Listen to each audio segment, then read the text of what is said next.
봉독해 드리겠습니다. 예수께서 빌립보 가이사랴 지방에 이르러 제자들에게 물어 이르시되 사람들이 인자를 누구라 하느냐?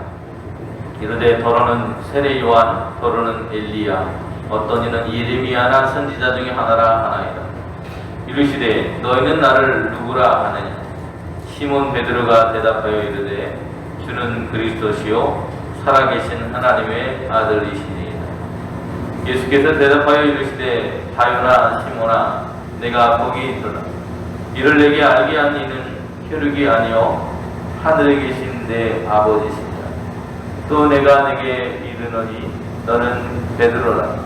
내가 이 반석 위에 내 교회를 세우리니 음보의 권세가 이기지 못하리라.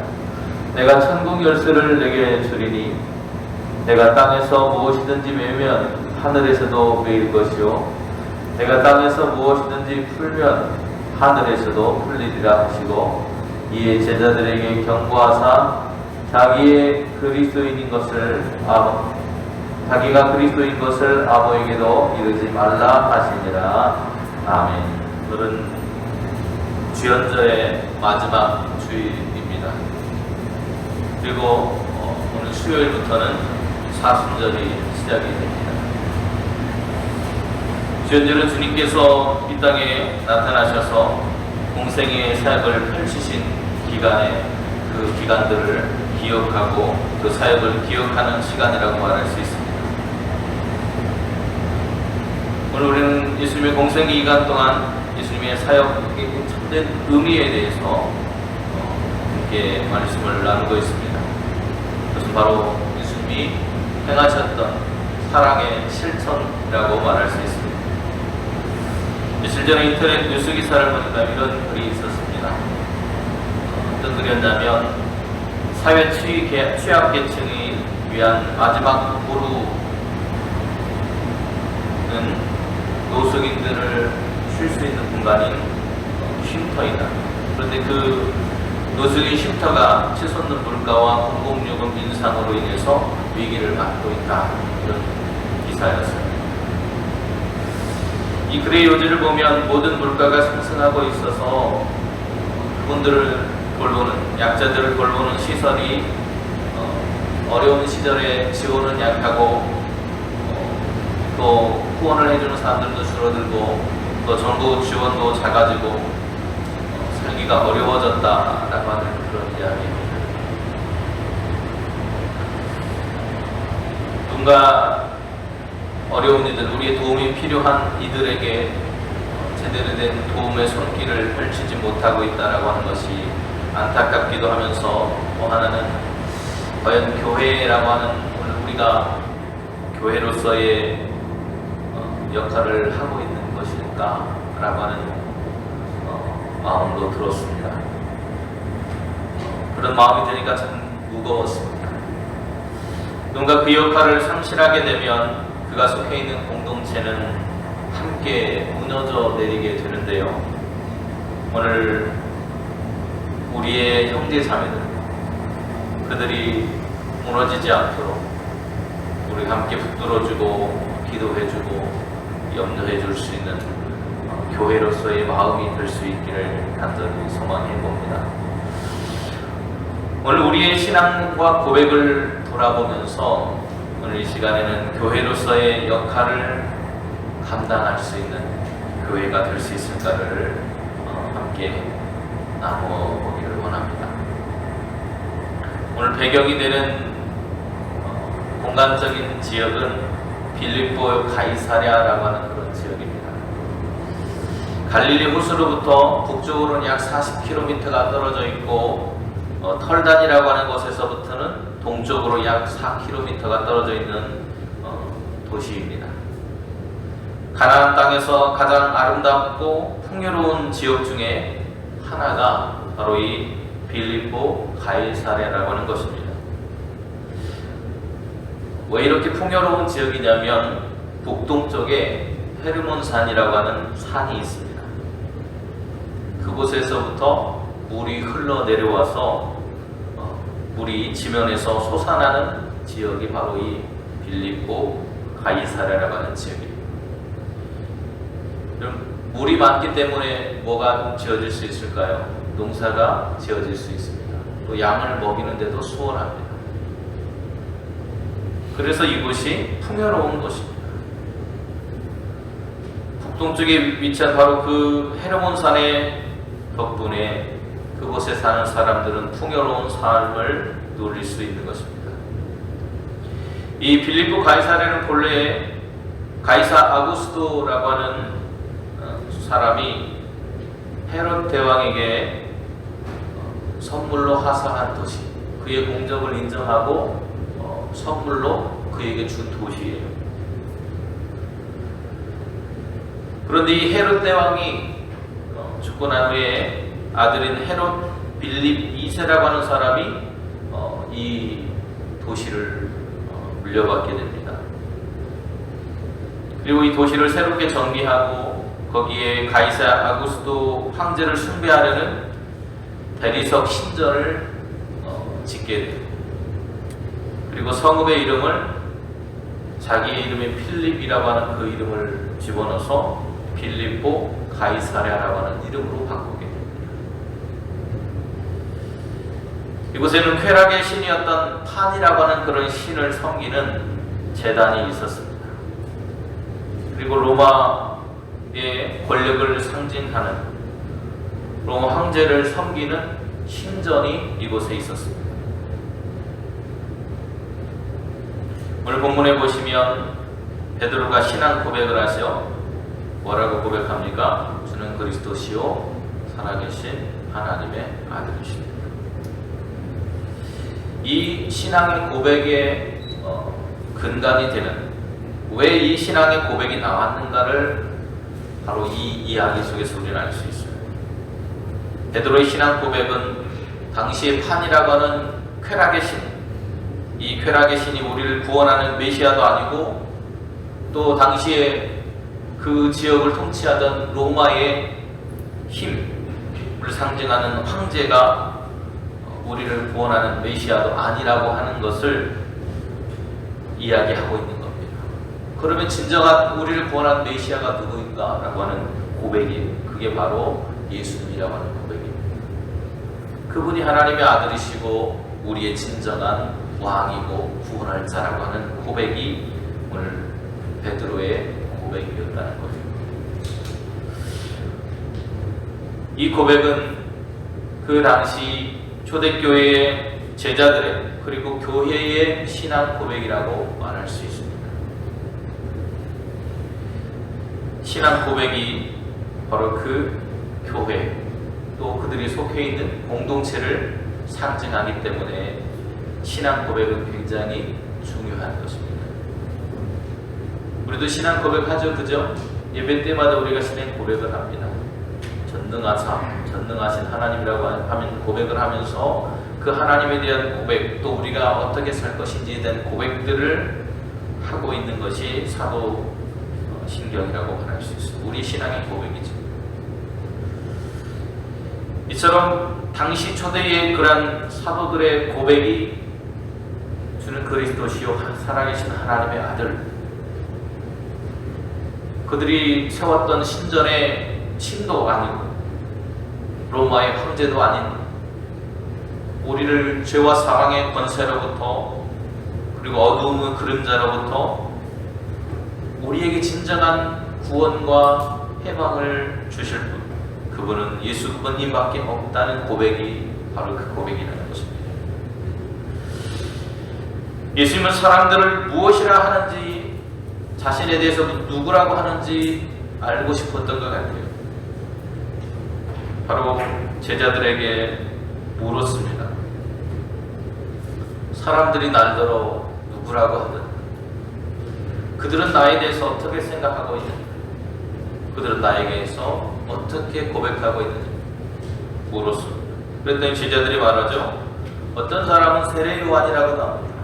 세례요한처럼 하나님의 나라를 선포하고 회개를 선포하는 그런 분이었기 때문에 그렇게 했죠. 또 어떤 사람은 엘리야라고 말하는 사람도 있습니다. 가는 곳마다 기적이 일어나고 또 가는 곳마다 병자가 고침받는 역사가 나타났습니다. 또 어떤 사람은 예레미야 선지자라고도 합니다. 하나님의 나라가 온다고 하는, 우리의 시대가 열린다라고 하는 그런 이야기를 우리에게 선포해주고 있습니다. 그런 선지자 중에 한 사람이라고 사람들이 습득합니다.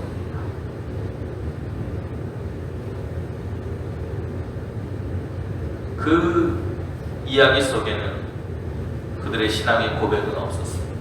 그냥 우리에게 뭔가 유익이 되는 어떤 사람, 하나님의 말씀을 전하는 사람이라는 의미는 담겨 있지만 우리 인생을 변화시켜줄 누군가라고 하는 이야기는 그 속에 담겨 있지 않다는 것. 그러한 대답에 예수님은 교회를 그 위에 세우겠다고 말씀하지 않으셨습니다. 그리고 다시 예수님은 제자들을 향해서 사람들이 그렇게 말했다면 그러면 너희는 어떤 고백을 가지고 있냐고 묻고 계십니다. 너희의 고백은 어떤? 너희는 나를 누구라고 생각하냐? 이것은 제자들을 향한 질문뿐만 아니라 오늘 이 시대를 살아가고 있는 교회를 향해서, 그리고 저와 여러분을 향해서 주님께서 던지는 질문이라는 것입니다. 이거에 대해서 우리가 제대로 된 고백을 할 수 있어야 돼요. 너희는 나를 어떻게 생각하고 있냐? 모든 제자들을 대표해서 베드로가 고백을 합니다. 여러분, 이건 베드로의 혼자의 고백이라고 생각하시면 안 돼요. 아셨죠? 그 당시 제자들에게 물었잖아요. 그 제자들이 대표하는 베드로가 대답을 한 것뿐입니다. 그 제자들의 고백인 거예요. 베드로가 대답하죠. 주는 그리스도시요 살아계신 하나님의 아들이십니다. 무슨 뜻입니까? 주님께서 우리를 구원하실 분이고 당신이 하나님이신 것을 믿습니다. 이런 뜻이에요. 우리를 구원할 것은 판신도 아니고 로마의 황제도 아니고 바로 당신이십니다. 당신만이 우리의 유일한 구원자이십니다라는 고백이었습니다. 그 말을 듣고 흡족하셨던 주님이 뭐라고 말씀하십니까? 당신이 우리의 구세주이십니다. 당신이 우리의 구원자이십니다. 살아계신 하나님이십니다라는 고백을 들으시고 예수님께서 말씀하십니다. 내가 거기에다가 이 반석 위에 내 교회를 세우겠다. 건물이 세워지기 위해서는 주추를 세우죠. 주추를 세웁니다. 돌을 쌓고, 요즘에는 기소라고 해서 세멘트로 해서 두껍게 건물이 무너지지 않도록 지지할 수 있는 땅을 만들어줍니다. 바로 그거는 그들의 신앙 고백, 그들의 정체성이 바로 그 안에 담겨 있다는 것입니다. 그것이 교회를 이루는 근간이라고 말씀하시는 거예요. 하나님께서 보내신 아들 예수 그리스도가 우리를 구원하실, 우리의 생명을 인도해 가실, 우리의 걸음을 인도해 가실 하나님이라고 하는 그 고백, 우리의 삶을 변화시킬 뿐이라고 하는 그 고백 위에 교회는 세워졌다는 것입니다. 거룩한 제사장이 세워졌고 제사장의 나라가 이루어져 갈 것입니다. 베드로도 비슷한 고백을 베드로전서 2장에서 고백하면서 예수님에 대해서 소개를 이렇게 해요. 사람에게는 버림바가 되었으나 하나님께는 택하심을 입은 보배로운 산돌이신 예수. 우리의 신앙의 기초는 그러면 누구입니까? 예수님. 우리의 신앙의 고백이면서 동시에 예수 그리스도께서 우리의 교회의 근간이라는 것입니다. 그것이 교회가 생겨난 모습이에요. 그 교회의 사람들은 어떤 사람들이냐면, 구약 성경에 보면 출애굽기 19장에서 하나님과 맺어진, 계약으로 맺어진 사람들을 교회라고 부르는 것입니다. 하나님과 개혁을 맺기 위해서 모세는 하나님 앞으로 올라갔습니다. 개혁을 체결하기 위해서 하나님께서 하늘의 보좌가 아닌 신의 산 위에 내려오셨습니다. 그곳에서 하나님께서 하나님의 나라를 세우기 위한 초석이 되는 하나님과 백성 사이에 언약을 체결했다고 출애굽기는 기록하고 있습니다. 모세는 하나님께서 하시는 말씀을 들었고 가감없이 그것을 백성들에게 전달하는 책임을 가졌습니다. 여러분, 제사장은 바로 그런 역할을 하는 사람이에요. 모세는 제사장으로 분류되진 않지만 선지자로서의 하나님의 일꾼으로서의 사명을 감당하고 있습니다. 그들과 계약을 맺으실 하나님이 어떤 분이신지, 그들 중에 계신 하나님이 어떤 분이신지 백성들에게 그 하나님에 대해서 소개합니다. 하나님께서 애굽에서 행하신 일 10가지의 재앙을 애굽에 내리셨고, 우리가 건너지 못할 홍해를 가르셨고, 히브리의 노예로 정처 없이 살아가고 모든 핍박과 억압 속에 살아오던, 폭력에 휘둘려 살아오던 인생들이 자유를 향해서 나아갈 수 있도록 하나님께서 이끌어 주셨다는 것입니다. 그들을 뒤에 쫓아오던 애국 군대를 바다에 빠뜨려 죽게 하시고 그들을 구원하신 일을 너희는 생각해보라고 말합니다. 하나님의 행동은 굉장히 신속했습니다. 모세는 출애굽기 19장 4절에서 하나님에 대해서 이렇게 이야기합니다. 내가 어떻게 독수리 날개로 너희를 넘어 내게로 인도하였음을 너희가 보았느냐. 힘세고 빠른 독수리를 하나님을 비유하고 있어요. 어미 독수리가 새끼 독수리를 등에 업어서 안전하게 신속하게 보호하고 인도한 것처럼 하나님께서 출애굽하는 그 과정 속에 있는 이스라엘 백성들, 하나님의 백성들을 인도하셨다는 것입니다. 홍해를 건넌 지 사흘 만에 시내산까지 이르게 하신 하나님을 그들은 그 시내산에서 만나고 있는 거예요. 하나님이 인도하시고 보호하시는 사건을 목격한 당사자들이 바로 그들이었습니다. 이스라엘이고 하나님의 백성, 그것이 교회의 오역입니다. 하나님을 알고 하나님 나라의 백성이 된 거예요. 오늘 베드로의 고백도, 그리고 바울의 고백도, 모세와 이스라엘 백성들의 고백도 다르지 않다는 것입니다. 하나님이 누구신지 그들은 알았습니다. 그리고 그 하나님을 만나고 경험했습니다. 구원의 과정을 목격했고 그 구원의 기쁨을 가지고 있습니다. 교회는 그런 곳이에요.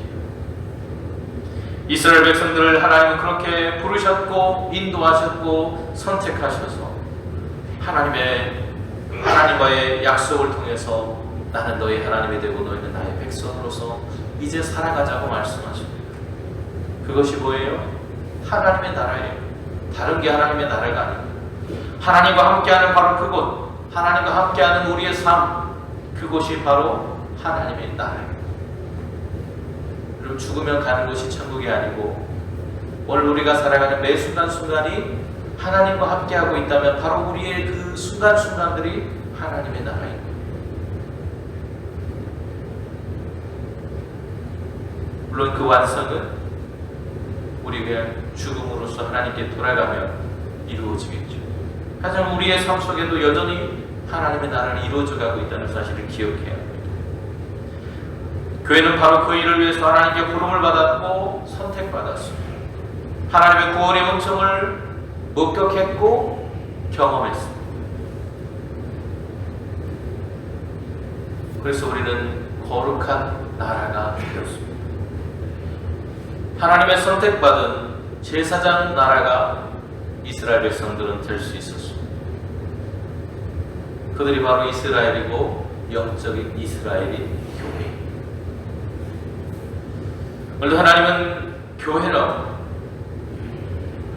교회라는 이름으로 우리를 부르고 계십니다.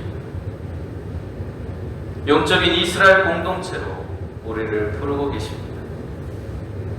너희는 제사장과 같은 나라가 되어야 된다고 말씀하십니다. 그렇다면 여러분, 제사장 나라가 된다는 것은 무엇인지 알아야 합니다.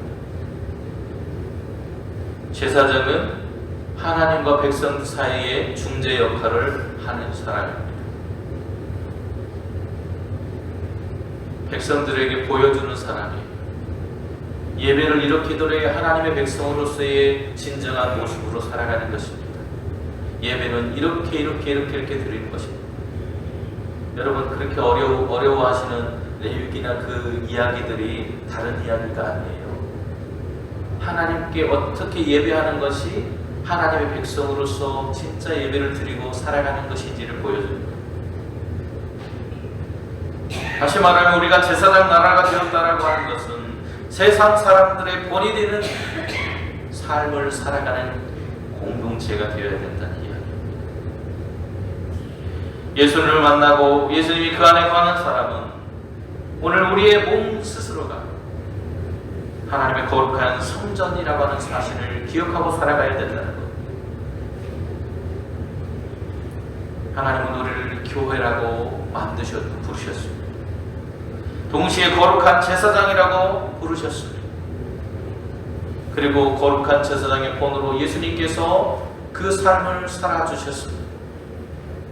가난한 자들을 돌보셨고 배고픈 자에게 먹을 것을 주셨고 그들의 고통스러워하는 것들을 어루만져 주었고 치료해 주셨습니다. 그리고 끝내 자신의 생명을 주셨습니다.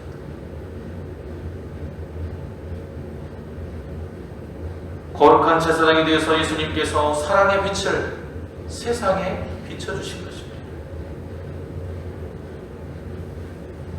세상의 부끄러움을 당하지 않는 삶으로 우리를 인도해 주셨습니다.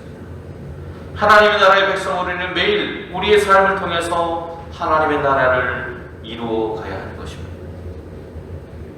하나님의 뜻대로 살아가는 것이고 사랑을 실천해야 하는 우리의 사명이 우리 앞에 있는 것입니다. 오늘 본문 9절에 그 이야기를 이렇게 풀어내고 있어요. 내가 천국 열쇠를 내게 주리니 내가 땅에서 무엇이든지 매면 하늘에서도 매일 것이요 내가 땅에서 무엇이든지 풀면 하늘에서도 풀릴 것이다.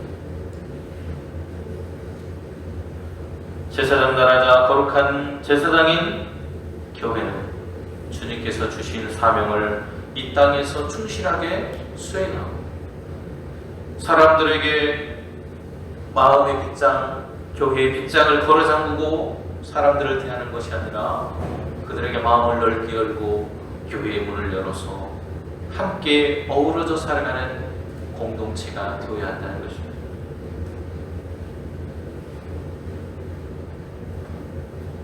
전에는 제사장 나라가 아니었습니다. 전에는 거룩한 제사장이 아니었습니다.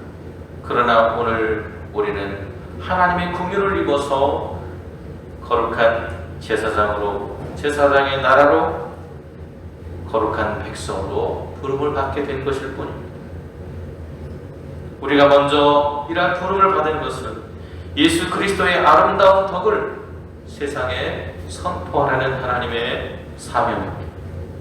우리의 몸인 거룩한 성전을 통해서 또한 내 안에 계신 예수님을 통해서 우리는 사랑을 실천하는 삶의 모습을 통해서 그 일을 감당해야 합니다. 우리는 그리스도의 아름다운 덕을 전하기 위해서 하나님의 부르심을 받았다는 사실을 기억해야 할 것입니다. 우리가 택함받은 족속이라고 하는 것은 헤아릴 수 없는 하나님의 사랑을 통해서 우리에게 주어진 것이라고 하는 것을 기억해야 합니다. 그 하나님의 사랑과 은혜를 입은 자로서, 먼저 누린 자로서 이제는 하나님과 사람들 사이를 화해시키는 화해자로서, 그리고 그들에게 주님의 사랑을 먼저 받고 나누어야 될 사랑의 메신저로서의 역할을 감당할 수 있는 교회가 될 수 있기를 간절히 소망합니다. 다시 한번 19절의 말씀을 묵상하겠습니다. 내가 천국 열쇠를 내게 주리니 내가 땅에서 무엇이든지 매면 하늘에서도 매일 것이요 네가 땅에서 무엇인지 풀면 하늘에서도 풀리리라. 우리를 사랑하시고 아끼시는 하나님, 우리의 신앙의 고백 위에 세워진 교회로서의 우리를 부르신 하나님, 주님께서 우리에게 보여주신 것처럼 가난한 자, 약자들, 우리가 돌봐야 될 수많은 사람들에게 주님의 사랑을 먼저 누린 자로서 그 사랑을 나누고 베풀 수 있는 교회로, 더욱더 큰 마음을 가진, 큰 믿음을 가진 교회로 변화될 수 있도록 하나님 우리를 인도하여 주시고, 우리만의 배를 위한 삶을 살지 않게 도와주시고, 우리 이웃과 함께 나누는 넉넉함 속에 살아가는 아름다운 교회, 실천하는 교회가 될 수 있도록 이끌어 주시옵소서. 예수님의 이름으로 기도드립니다. 아멘.